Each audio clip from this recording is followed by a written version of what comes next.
Oh, goodness, where did my... Oh, there it is. Whew. Sorry, guys and girls. Having a technical issue there for just a second. What we're going to do today is we're getting towards the end of Unit 8. Okay, we are in Lesson 9 today. We only have one more. Okay, Lesson 10 is our next one. And that will come after our quiz, and it's basically just kind of a summarization. So we're getting into... finishing up factoring, and we're not really learning anything new, as in new in different ways to factor today.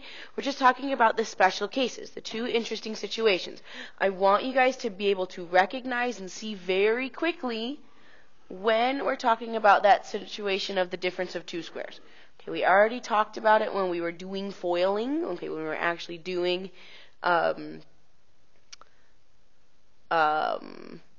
I don't know. Well, we'll get there. When we're doing some problems, I'll talk to you about which direction we're going in when we get there. But we're talking about the difference of two squares and a perfect square trinomial. Okay?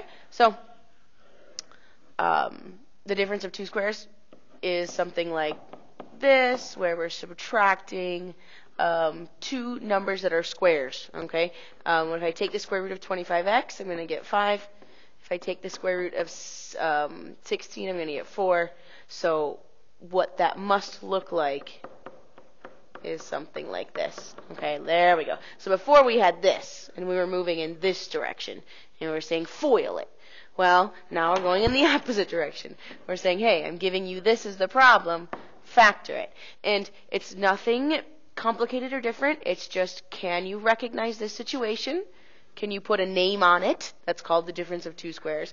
And can you make your life easier by looking at it, realizing that it's happening and saying, oh, yes, I know exactly what that's going to look like. Okay, 5x minus 4 and 5x plus 4. The reason I don't have a b term, where did b go, is because we have minus 20x and plus 20x. When you add them together, they cancel out. Your inners and your outers cancel out. A perfect square trinomial, something that would result from doing FOIL of this situation here. Okay, again, before, in our previous lessons, we were saying, hey, take this and FOIL it and get this. Okay, again, now we're saying this is the problem, and we want you to factor it. So we're moving in the opposite direction. Nothing new or scary here, just can you recognize when this situation occurs and give it its correct name. Perfect square trinomial. And then we're going to do a little bit of summarizing and putting a nice little clean chart into our notes and a quick little story problem. So let's get started. Recognizing and factoring the difference of two squares. Okay, that's what we're starting with. The difference of two squares. Before you were given this problem and you were told to FOIL, now you're going to be given this and told to factor. Okay, foiling and factoring is just going in the opposite direction. The difference of two squares has this form here.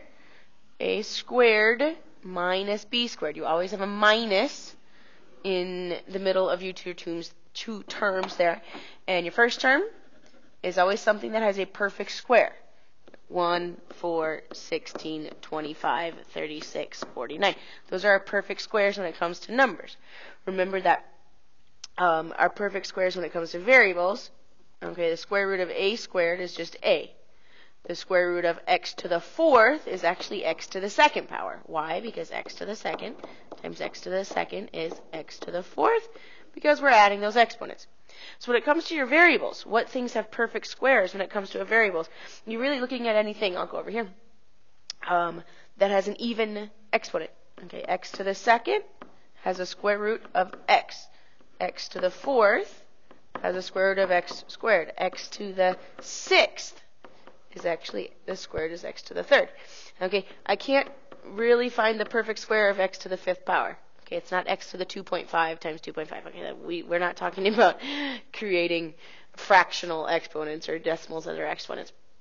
But, for example, if I have this problem here of 100x squared minus 4y squared. Okay, when we have the difference of two perfect squares, it's pretty easy to factor this. Use the square root of each term in our binomial. Now remember, one has a plus sign and one has a minus sign. Okay, so what's going to happen is we're trying to factor, we're trying to create our little groups of parentheses here. The square root of 100x squared is 10x and 10x, so you can just write that in first. Okay, notice when I'm factoring, this is the procedure that I take. I start with writing my parentheses, and then usually I start with writing next my symbols. Okay, because I have the perfect, the difference of two squares, I'm going to put a plus and a minus. Because it's a plus and a minus, then I know that I'm going to take the square root of this last term, and I get 2y and 2y. Okay, it's not hard to always know if your answer is correct, because how do you check it? Okay, how are you going to check your answer? Just do FOIL. Okay, just FOIL your problem and figure out, is it what I wanted to get here? Okay, so 10x times 10x in my firsts is going to be 100x squared. My outers are going to be 10x times minus 2y, which is minus 20y. My inners are going to be plus 20y. And my last is going to be minus 4y squared. Okay, these two here, inners and outers, are opposite. So when I add them together, they're going to cancel. And you can see that what you're left with is exactly what you wanted to be left with. Okay, so don't be afraid to always check your answers by foiling whenever we're factoring. Okay, I have a few example problems here. I have a few problems I'd like you to try out. I'll do the first one with you, but I'm going to send you guys off to do the next ones. Okay, because I'm looking at these problems, I'm saying, oh, this is a perfect square, and this is a perfect square. I should be able to really quickly and immediately notice that I have the difference of two squares. When I have the difference of two squares, I have a plus sign and a minus sign as my two symbols, and I'm looking to take the square root of x to the fourth is x to the second. Why, you ask? Well, because x to the second times x to the second is x to the fourth. Because in our properties of exponents, we multiply those. Or when we multiply, we add our exponents. Okay, in our properties of exponents, when we're multiplying things with the same base, we add our exponents. And then the square root of 25y to the sixth, well, the square root of 25 is 5. And again, what is the square root of y to the sixth power? Y times something equals y to the sixth. What are going to be my exponents there? Well, they're going to have to be 3's. So 5y to the third. Okay, these two pieces and parts get plugged in here, and then I have y to the third, 5y to the third. Okay, you're not taking the square root of negative 25y to the sixth. You can't take the square root of a negative number. It doesn't exist. That subtraction sign here as part of your binomial simply says, hey, I got to put up 1 plus and 1 minus. And then take the square root of each of your two parts or terms, kind of disregarding that subtraction sign that's in the middle. Okay, so take the square root of this one here, take the square root of this one there. I want you guys to try the next ones. Okay, I'll write the answers up here as you go. So press pause and come back to me, and I'll have your answers up here ready to go.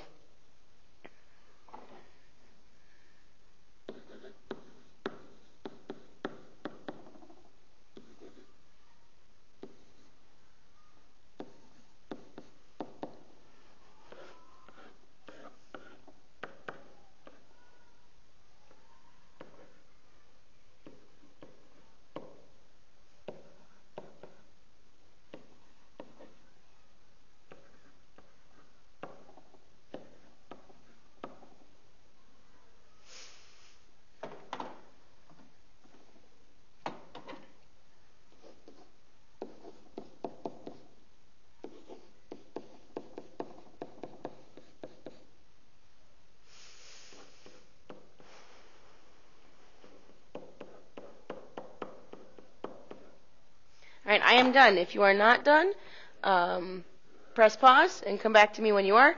If you are finished, hopefully your answers are the same as mine. Okay, I have 5 plus 3q to the second, and then multiplied by 5 minus 3q to the second for your second problem here in red. Okay, for number 3, your variable is the second term here. That doesn't change anything. Don't worry about it. You can write 1 plus 4x and 1 minus 4x. That's not out of the ordinary too much. But hopefully that was your answer. Can you change this to be 4x plus 1 and 4x minus 1. What do you guys think? Would that be the same thing? It's actually not the same thing, because when you subtract, the order does matter. Okay, back over here, 1 minus 16x to the second power is not the same as 16x minus 1. For the same reason that 5 minus 7 is negative 2, but 7 minus 5 is positive 2. Okay, you can't change the order when you subtract. The order does matter when you subtract. 4x minus 1 is not the same as 1 minus 4x. These two say the same thing, but if I change one part of it, I'm changing the whole thing. So, hopefully you have those answers there, and we're going to move on. Next, we have, very, very quickly, just remember that, this is the perfect square trinomials. So now we're starting to talk about perfect square trinomials. What's interesting here is we do have a b term. Okay, it's not like the difference of two squares, but this is a square root, or that has a perfect square, and this is a perfect square, but they're not going to drop out. Okay, one of the reasons, or your inners and your outers aren't going to drop out, and the big reason why they're not going to drop out is this plus sign here. Okay, they're not going to have, your symbols here and your symbol here have to be the same thing. Okay, they can't be 1 plus and 1 minus, because you're multiplying this last term and this last term to get positive 9. If you're trying to get positive 9, well, you're going to have either both be negative or both be positive. How do you tell which they are? Are they both negative or are they both positive? Well, you look here. Okay, it's all in the symbols. If I have to multiply two numbers and get positive 9, but when I add them I get negative 6, well, then we're talking about having two minus signs here. And what you see here is my first step, always. I always write my parentheses and I fill in my symbols. Even if I have no idea what the numbers are going to be, I start with the negatives and the positives, the plus signs and the minus signs. Now, here I have x squared, so the only thing I can have there is x and x. And if I want to get minus 6 when I add, but plus 9 when I multiply, I must be talking about minus 3 and minus 3. And this is not the difference of two squares, because you're going to have a negative 3x here and a negative 3x here when you multiply your inners and your outers, and those aren't going to cancel out when you add them together. You're going to get negative 6x. So what is this here? I can write this a little bit cleaner if you want. It's x minus 3 times, in parentheses, x minus 3 is x minus 3 squared. Ladies and gentlemen, this is the perfect square trinomials. Okay, perfect square trinomials. These are subtraction signs. Okay, not addition signs. Okay, we have some more work here, or not multiplication signs, with perfect square trinomials. And again, what interesting things do you notice? What are some patterns that can be some clues or hints for how to see a perfect square trinomial? Well, I have a perfect square here, and I have a perfect square here. And whatever is here is actually the double of what I get when I take those square root symbols. I'm sorry, I don't want a 1 in there. Okay, if I take the square root, my a, the square root of a is the square root of 1 in this case, which is 1. The square root of c, which is the square root of 49 in this case, is 7. If I multiply those, I'm going to get 7. And when I multiply that by 2, I'm going to get 14. Why 2? Because in FOIL, you have the inner and the outer. Okay, you're going to have a 7 when you have the outers and a 7 when you have the inners, and together they make 14. Okay, if that doesn't make sense, kind of try and do the FOIL here and see what happens. Okay, so you're always kind of seeing this doubling action on your B term. Okay, this 14 comes from the 7x here from the inners and the 7x here from the outers. This looks a little bit crazy when we start adding a terms here. Okay, this is a perfect square trinomial. I see a perfect square here, I see a perfect square here. Let's try it and see what happens. Everything is a plus sign, so I know I got to have plus signs for both of them inside of my parentheses. And 9x, if you're wondering where this 90 comes from, what the heck, where does that 90 come from? Why don't we write it out and then I can show you. Okay, let's try and give this a shot as a perfect square trinomial, and we'll FOIL it to check it. Okay, what happens here is 5 times 9 is going to make 45, and then x, the x comes along, and then 9x times 5 is going to be 45x. Well, I have two 45s that add together to make 90x. So just kind of like I was doing here, let's look at that step in this case. If I take the square root of 81x squared, I get 9x. If I take the square root of 25, I get 5. When I multiply those together, I'm going to get 45x. But guess what? That's going to be my outer, and then I'm going to have another one for my inner. Okay? And together, they'll make 90x, and that's where this 90 comes from here. Okay, we're going to try one more. And what is going on in this case? Oh, let's just extend. There we go. Okay, we'll try one more. And it looks like I have the perfect square here, and I have a perfect square here. So maybe this is a perfect square trinomial. Let's try it. Okay, what do my symbols tell me? I have a +4 here, which means this symbol and this symbol here, whatever I put in those little boxes, they're going to have to be the same. Well, I have -6 here, so that means they both have to be minus signs. Okay, so I have a minus here and a minus here. The square root of 9x squared is 3x. 3x. The square root of 4 is 2 and 2. And we have to check it. Okay, you guys, we kind of just guessed and checked in here. We're just kind of guessing and seeing if it works. And so therefore we have to do the check step. My inners, I guess in this case, would be -6x. And my outers would be another -6x. When I put them together, I sure hope I get it's not -12x. So this isn't a perfect square trinomial. Okay, the square root of 4 is 2. The square root of 9x squared is 3x. Therefore, I'm going to get a 6x, but just like up here, I have one for my inners and one for my outers. So I should have another one. I should have 12x. Okay, that doesn't mean all is lost. I mean, maybe this factors a different way. So I think I'm just going to kind of erase and try and start over using some of the methods of factoring. Let's kind of write a 9 would be 1 and 3 and 3 and 9 would be all its factors, and 4 would be 1 and 2 and 2 and 4. Can I match them up in a different way? Let's see. I'm trying to only get 6. And they have to be the same sign, so I'm adding.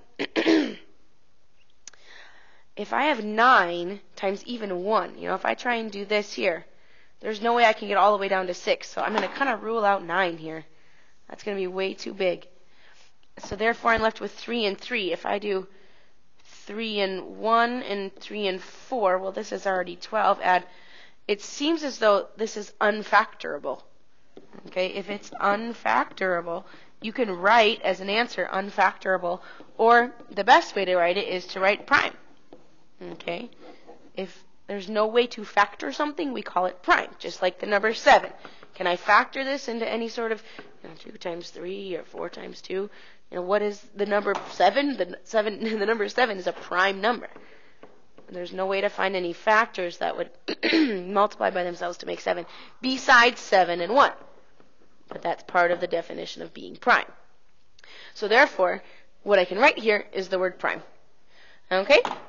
What I'm going to do next is have you guys finish these 3 summarization boxes here.